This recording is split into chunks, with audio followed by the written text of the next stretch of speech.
જાફરાબાદના મધદરિયામાં એક ખલાસીનું રેસ્ક્યુ કરાયું।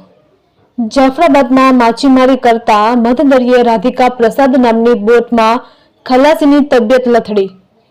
મધદરિયે રેસ્ક્યુનો વિડીયો સામે આવ્યો।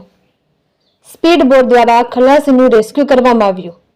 અચાનક મધદરિયે ખલાસીની તબિયત ખરાબ થઈ હતી। જાફરાબાદ ખારવા સમાજ બોટ એસોસિએશનના પ્રમુખ કનૈયાલાલ સોલંકીએ તંત્રને જાણ કરવામાં આવી।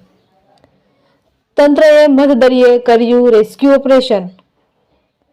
રોનક બારિયા નામના 19 વર્ષીય યુવકને સારવાર માટે ખસેડવામાં આવ્યો હતો। રેસ્ક્યુ ઓપરેશનના દ્રશ્યો પણ સામે આવી રહ્યા છે। રિપોર્ટર જિગ્નેશ બારિયા, જાફરાબાદ।